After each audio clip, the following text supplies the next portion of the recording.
जयमाला पक्ष की अष्टमी, जिसे हम धूमावती अष्टमी कहते हैं। अष्टमी हर महीने आती है। शुक्ल पक्ष की अष्टमी को व्रत रखा जाता है। बहुत लोग दोनों अष्टमी का व्रत रखते हैं, कृष्ण पक्ष की और शुक्ल पक्ष की, लेकिन मैं शुक्ल पक्ष की अष्टमी का ही व्रत रखती हूँ हर महीने। और मासिक दुर्गा अष्टमी की वीडियो मैं आप लोगों को पहले भी दे चुकी हूँ। हवन, पूजा विधि, व्रत में क्या खाना चाहिए। तो फ्रेंड्स, आप मेरे चैनल पर पहली बार आए हैं तो चैनल को सब्सक्राइब कर लीजिएगा, जिससे कि जितनी भी अष्टमी की पूजा विधि हैं वो सब आप तक पहुंच सकें। मेरे काफ़ी सारे व्यूवर्स हैं जिन्होंने मुझसे कहा था कि आप जो 10 महाविद्याओं की पूजा गुप्त नवरात्रि की बता चुकी हैं, उसमें हर महीने जो दुर्गाष्टमी आती है उसकी पूजा भी बताइए, और उनमें पूजा में जो जो सामग्री लगती है हवन में वो सब की वीडियो बनाइए। तो मैं रिक्वेस्टेड वीडियो बना रही हूँ। आपको वीडियो अच्छी लगे, हेल्पफुल लगे तो प्लीज़ लाइक कीजिएगा और शेयर भी कीजिएगा। तो धूमावती अष्टमी जो होती है ये जेठ मास के शुक्ल पक्ष की अष्टमी होती है। इस दिन धूमावती जयंती होती है। तो माँ पार्वती के उग्र रूप को माँ धूमावती के नाम से जाना जाता है। जेठ मास की अष्टमी को ही धूमावती अष्टमी कहते हैं। धूमावती जयंती मनाई जाती है। इस दिन 10 महाविद्याओं का पूजन भी किया जाता है और गुप्त नवरात्रों की भी पूजा में धूमावती माता की पूजा की जाती है। माँ का रूप खुले केस और श्वेत वस्त्र में है। कौवा जो होता है वो माँ की सवारी है। माँ धूमावती के दर्शन से अभिष्ट फल की प्राप्ति होती है। हम जो गृहस्थी लोग होते हैं वो माँ के सौम्य रूप की पूजा करते हैं। रुद्राक्ष की माला से ओम धूम धूम धूमावती स्वाहा मंत्र से हवन करते हैं। 108 जाप करने चाहिए और राई में नमक मिलाकर होम करना चाहिए। तो अलग अलग वस्तुओं से हवन किया जाता है। जो होम होता है दुर्गाष्टमी का, वैसे हर महीने की दुर्गाष्टमी को हवन करना चाहिए। अगर आप रोग बीमारी को दूर करने के लिए हवन कर रहे हैं तो मीठी रोटी में घी मिला करके आप उससे हवन करें। अगर आप गरीबी को दूर करने के लिए करना चाहते हैं तो गुड़ व गन्ने से हवन करें। और सौभाग्य की प्राप्ति के लिए रक्तचंदन में शहद मिलाकर करें। अगर आप जटामासी और काली मिर्च मिलाकर हवन करते हैं तो काल सर्प योग से निवारण हो जाता है।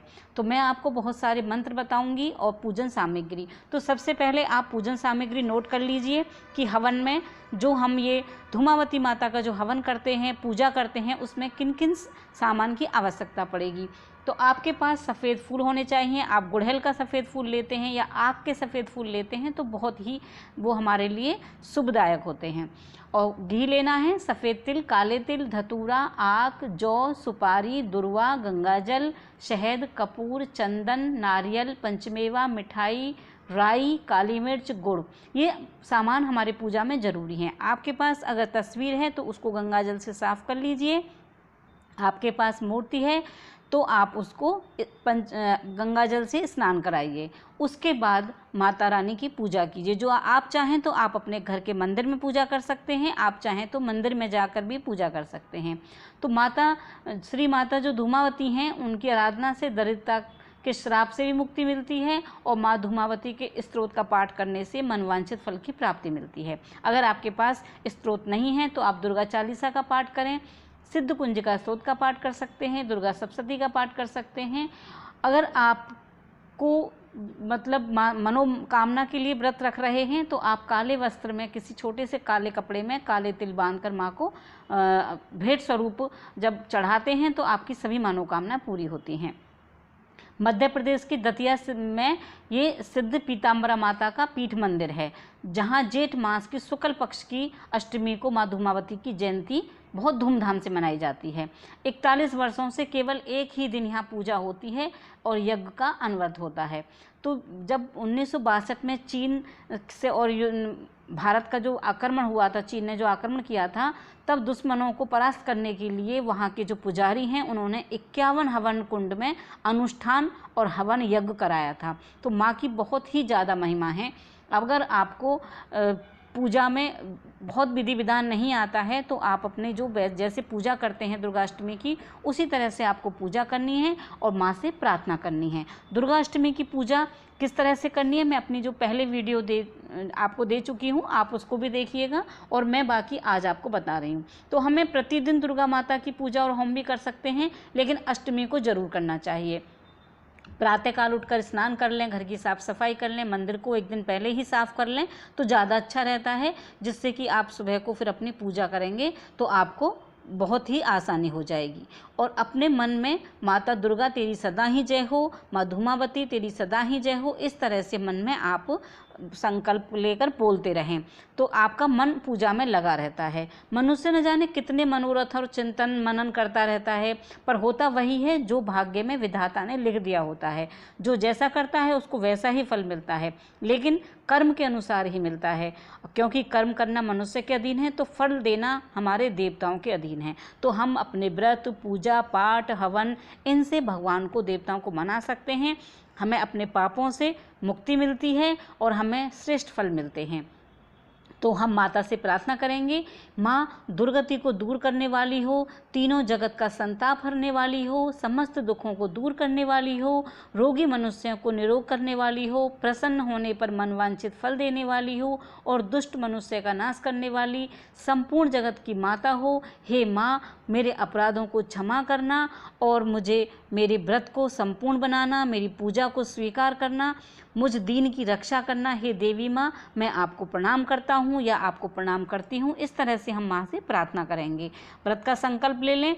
अब मेरे कुछ व्यूअर्स पूछते हैं कि हम कितनी दुर्गाष्टमी का व्रत करें, तो देखिए ये आपके ऊपर डिपेंड करता है। आप चाहें तो अपने पूरे जीवन व्रत करते रहिए, आप चाहें तो 11, 21, 51 कर लीजिए, आप चाहें तो बड़ी बड़ी अष्टमी जो आती हैं 4, 2 आती हैं गुप्त नवरात्रों की और 2 आती हैं प्रकट नवरात्रों की, आप उन अष्टमियों का व्रत भी कर सकते हैं। आप कार्तिक मास की, सावन मास की या माघ मास की अष्टमियों का व्रत कर सकते हैं। तो ये आपके ऊपर डिपेंड करता है, जितना आप कर सकें। लेकिन अष्टमी के व्रत में अन्न नहीं खाया जाता है, मैं ये पहले भी बता चुकी हूँ और आपको फिर बता रही हूँ। दुर्गाष्टमी के व्रत में आप स्नान करके मंदिर को साफ करके भगवान को पुष्प चढ़ाइए, रोली का टीका लगाइए माता रानी को। आप श्रृंगार भी चढ़ा सकते हैं, नहीं तो माता को बिंदी और मेहंदी लगाइए माता के। आप नारियल चढ़ाइए, आपके पास जो भी फल हैं, फूल हैं या आपके पास बतासे हैं तो आप लौंग और बतासे से माँ का हवन कर लीजिए।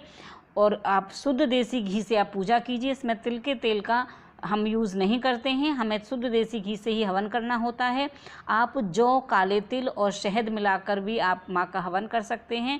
सामग्री मार्केट में बनी बनाई आती है, वो भी आप ले सकते हैं। और मेरी कुछ व्यूअर्स पूछते हैं कि जो हम हलवा चना बनाते हैं वो भी हम माँ को चढ़ाएं। तो हाँ, अगर आप हलवा चना का भोग लगाना चाहते हैं तो आप हलवा चना का भोग लगा दीजिए माँ को। वो थोड़ा सा आप हवन कुंड में भी डाल दीजिए, बाकी का आप कन्याओं को दे दीजिए, गाय को खिला दीजिए, क्योंकि आपको उस दिन अन्न नहीं खाना है। नहीं तो आप लौंग बतासे से पूजा कीजिए, सामग्री से कीजिए। अगले दिन नौमी वाले दिन आप हलवा चना का भोग बनाकर माता को भी भोग लगा दीजिए, स्वयं भी खा लीजिए, किसी कन्या को दे दीजिए या गाय को दे दीजिए। अगर आपके घर में कन्या है तो किया होता है तो ये बहुत शक्तिशाली हो जाती है। तो आप इसको जब छान के रख लेते हैं तो आप अपने घर की चौखट पर बांध सकते हैं। आप कहीं बाहर जाते हैं तो अपने साथ लेकर जा सकते हैं। अब घर में छोटा बच्चा डरता है, आप उसको टीका लगा दीजिए, उसके तकिया के नीचे रख दीजिए, आप अपनी ग्रिल पर बांध दीजिए। और जो छोटे बच्चों को नज़र लग जाती है तब भी आप इसको इस्तेमाल कर सकते हैं, आप अपने ऑफिस में रख सकते हैं। तो ये जो हमारी भस्म होती, भभूत होती है, ये बहुत काम की होती है। तो माँ धूमावती के व्रत में इसी तरह से दुर्गाष्टमी के सारे व्रत एक जैसे होते हैं, सब में एक ही तरह से पूजा हवन होता है। बस कुछ स्पेशल होता है जो मैं आपको हर अष्टमी के व्रत में बताती रहूँगी। आप आज के दिन रुद्राक्ष की माला से जाप कर सकते हैं। वैसे कमलगट्टे की माला से ही माँ का और रुद्राक्ष की माला से ही माँ के जाप होते हैं। तो 108 बार आप मंत्र बोलें। मैं आपको बहुत छोटे छोटे मंत्र दे रही हूँ, एक मंत्र है, आप नोट। तीसरा मंत्र मैं आपको बताती हूँ, ओम धूमावते विघ्ने विदने संहारणे धीमहि तन्नो धूमा प्रचोदयात है। तो इस तरह से आप ये जो मंत्र हैं, आप इनका कोई भी आप एक मंत्र ले सकते हैं और आप उनसे माँ की पूजा कर सकते हैं।